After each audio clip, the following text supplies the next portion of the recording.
Salut les gens, c'est Amal et aujourd'hui on se retrouve pour un nouveau top 5. C'est quoi le projet? Faire un top par an? Oh, Rien de mieux qu'un canon à proximité pour mieux dégainer. Bon, c'est vrai que ça fait depuis un petit moment que j'ai pas fait de top, voire même depuis presque un an maintenant. Bon, cette année je vais quand même essayer d'en faire deux au moins. Donc aujourd'hui nous allons faire un top 5 des OST de Pokémon. Bon, quand on pense à jeux vidéo au niveau des OST, c'est pas forcément la licence Pokémon qui nous vient en tête en premier. Nous pouvons par exemple penser à Zelda qui a de belles OST. Même si au niveau des OST, chez la plupart des gens, la licence Pokémon reste plutôt discrète, elle n'a rien à envier à celle que j'ai citée précédemment. Et comme vous le verrez dans ce classement, il y a de très bonnes OST. Et même, j'aurais pu même faire un top 10, voire 20 des OST de Pokémon. Étant donné que ça cause musique, ce top sera très subjectif. Mais commençons sans plus tarder. Et c'est à la 5ème place du classement que nous retrouvons l'OST de Max et Arthur de Pokémon Ruby Saphir et même de Pokémon Ultra Soleil et Lune. C'est pas exactement le même OST, mais j'apprécie ces deux versions autant l'une que l'autre. Bon, la 3ème génération a les meilleures OST de la licence, où le principal instrument utilisé c'est la trompette. Et franchement, sur la plupart des OST, ça donne un rendu très sympa. Notamment avec le thème de Max et Arthur. Dynamique, ça représente bien le côté apocalyptique des plans de Max et Arthur. Mais alors, pourquoi avoir mis également le thème d'Ultra Soleil et Lune? Pour tout vous avouer, c'est tout simplement pour l'intro de cette OST. Et je trouve qu'on ressent plus le côté apocalyptique. Cependant, il y a un petit hic avec ce remix, c'est qu'il est beaucoup trop électronisé par rapport au thème de base. J'aurais préféré qu'à ce niveau-là, on conserve les trompettes du thème original. Ça aurait donné un tout beaucoup plus harmonieux. Mais dans ce classement, vous le verrez, il y a beaucoup mieux. Concernant le numéro 4... Et c'est à 4ème place que nous retrouvons deux OST. Nous avons d'une part l'OST de Cynthia et celle du monde Distorsion. Bon, vous allez me dire, elles sont totalement différentes et c'est le cas. Cependant, je trouve que chacun a leur qualité et qu'elles se valent au final. Et c'est pour ça que je les ai mis à la même place du classement. Commençons par le thème de Cynthia. J'ai pas grand chose à dire à part qu'il est épique et très dynamique. Ce qui rend le combat final des jeux beaucoup plus épique. Et surtout cette OST rappelle à quel point son Karchakroc était tellement redoutable qu'il peut rouler sur toute une team. Concernant l'OST du monde Distorsion, elle est plutôt spéciale, je vous l'accorde. Cependant, c'est ce côté spécial qui fait le charme de cette OST. Pourquoi? Parce que le monde Distorsion, en soi, c'est un monde assez spécial. Et cette OST arrive à nous faire ressentir le côté mystique du monde Distorsion, et également le côté assez étrange, voire même dérangeant à certains points. Ce qui donne une OST assez décousue tout en étant harmonieux, comme ce monde Distorsion. Passons à la 3ème place avec...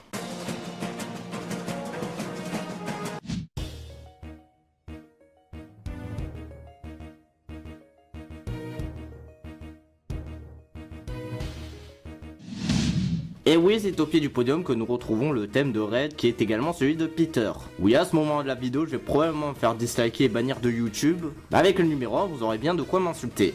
Alors il n'y a pas à dire, je suis d'accord avec la plupart des gens, le thème de Red et Peter il est épique. Et impose une atmosphère plutôt inquiétante qui nous fait redouter ces dresseurs qui sont Red et Peter. Au début on commence avec un rythme plutôt lent qui met en place le combat épique. Puis à un moment le rythme s'accélère et c'est à ce moment là que toute ta team s'est fait décimer par le putain de Dracolos de Peter de ses morts. Ou s'est fait rouler dessus par le putain de Ronflex de Red de ses morts. Dans un cas ou dans l'autre, les combats étaient plutôt compliqués. Cependant pourquoi ne pas l'avoir mis à la première place? Parce que je trouve que ce thème marche beaucoup mieux avec Red que Peter. Pourquoi? Parce qu'en soi, ce qui rend ce thème épique, imposant et tout ça, c'est plutôt le contexte. Si on écoute cette OST sans fond visuel, elle est sympa, mais elle a rien d'extraordinaire non plus. Parce que pour vous resituer le contexte, admettons que vous soyez un enfant des années 2000 et qu'à l'époque les jeux n'étaient pas spoilés sur internet, n'est-ce pas?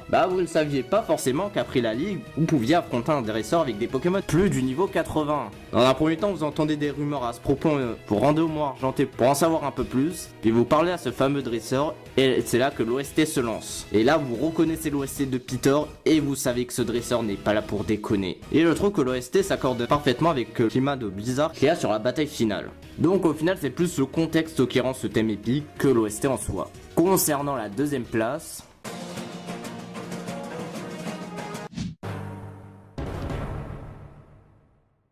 nous retrouvons l'OST de Getis. Je précise que c'est celle de noir et blanc. Oui, dans les différentes versions où il est apparu, il y a eu différentes OST. Cependant, je trouve que la meilleure, à titre personnel, c'est celle de noir et blanc. Et oui, ça peut paraître étonnant pour certains, l'OST de Getis dans ces versions-là est plutôt lente. Cependant, c'est ce côté-là qui me fait préférer cette OST par rapport aux autres. Parce que cette OST globalement est angoissante et crée beaucoup de tension. Au début, c'est un rythme plutôt lent avec de grosses percussions qui s'accélèrent de plus en plus pour finir sur ça.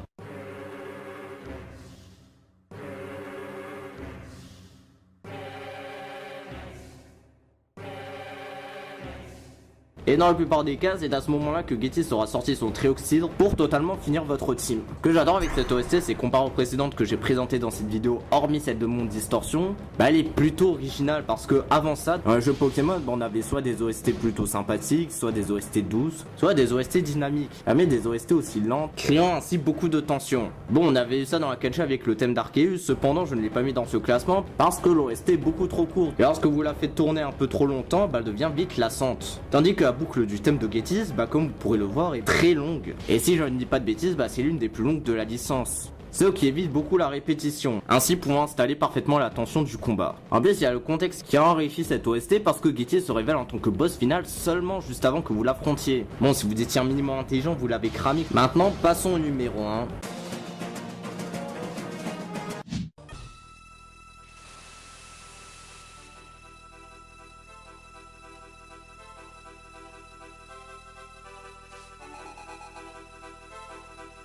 Et c'est au sommet de ce podium et de ce top que nous retrouvons le thème des champions d'arène de Pokémon Clover.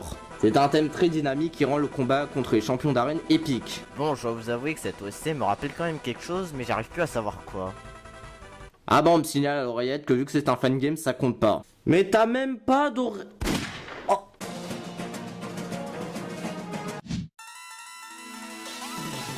Bon, en réalité, l'OST qui se retrouve à la première place, c'est l'OST des meneurs des zones de combat. Et c'est à ce moment-là de la vidéo que vous pourrez totalement m'insulter, m'incendier et mettre des pouces rouges. Ah bah, je vous avais prévenu.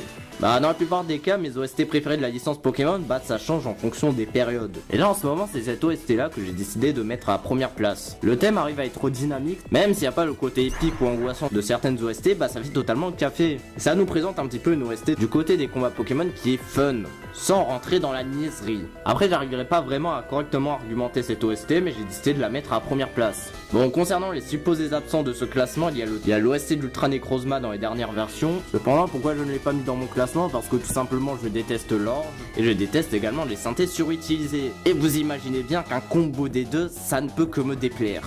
Mais en plus, je trouve cette OST un petit peu cliché des jeux japonais, donc c'est pour ça qu'elle m'a un petit peu saoulé de mon côté. N'empêche, concernant les lieux, en mention honorable, j'aimerais bien mettre les colonnes lance. Parce que cette OST arrive à être imposante et représenter la grandeur des Pokémon légendaires de la région de Sinnoh et du sommet du mont Couronné. Il y a également le thème d'Arceus que j'aurais pu mettre dans ce classement, mais je vous expliquer pourquoi. Après, il y a des milliers d'OST que j'aurais pu mettre. Et c'est sur ce que je vais conclure cette vidéo. Donc sur ce, je vous dis à la prochaine, ou peut-être dans un an pour un prochain top.